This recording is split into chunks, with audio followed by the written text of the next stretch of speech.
Driver मन्ने भी बैठा ले रे काली खोली जाना। ड्राइवर मन्ने भी बैठा ले रे काली खोली जाना। भगतनी पहले टिकट कटा ले रे 100 रुपये कहा आना। ड्राइवर मन्ने भी बैठा ले रे काली खोली जाना। भगतनी पहले टिकट कटा ले रे 100 रुपये का आना।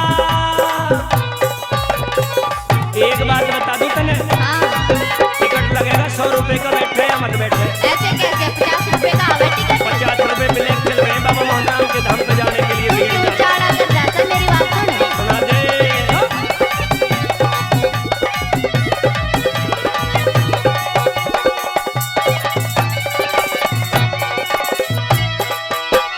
टिकट तो 50 रुपए का भाई, ब्लैक में बिक रहा समझ न अरे आई। टिकट तो 50 रुपए का भाई। अरे ब्लैक में बिक रहा समझ न आई।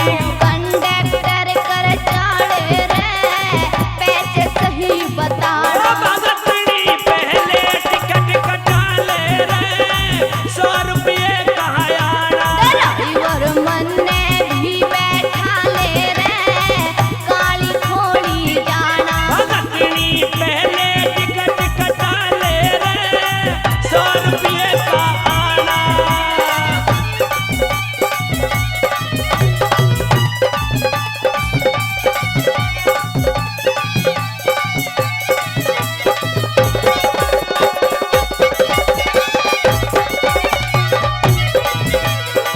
आज भीड़ ज्यादा है इसलिए ब्लैक हो रहा।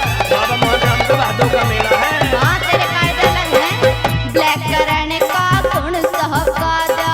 बस थोड़ी और भीड़ से ज्यादा। अरे ब्लैक करने का गुण सा कायदा। अरे बस थोड़ी और भीड़ से ज्यादा। थोड़ी सच की कमाई खा ले रे मुश्किल पड़े है बचाना। भगतनी पहले टिकट कटा ले रे 100 रुपये कहा आना। ड्राइवर मन्ने भी बैठा ले रे काली खोली जाना। भगतनी पहले टिकट कटा ले रे 100 रुपये कहा आना।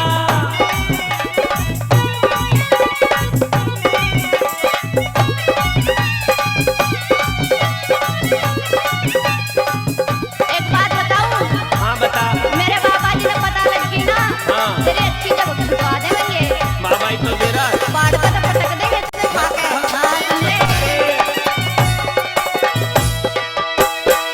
काली खोली जाना मन रे काली खोली जाना मन ने। साफ बता दी भगतनी ताने। काली खोली जाना मन ने। मन साफ बता दी भगतनी तन्ने। पापा तेरी जब कच्चा दे रे पड़ जागा दुख खाना। भगतनी पहले टिकट कटा ले रे 100 रुपये कहा आना। ड्राइवर मन्ने भी बैठा ले रे काली खोली जाना। टिकटिया 100 रुपये का आना।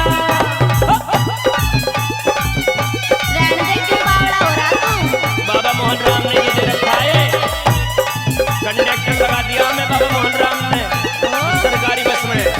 और बाबा मोहन राम की कृपा से खा कमा लेने दे। बाबा मोहन राम ने सत्ती ना कहते थे लेंगी। अच्छा। हाँ सुन ले। या मेरे में ब्लैक ही हो गए। या भदों का मेला भारी जब भी तो भीड़ धाम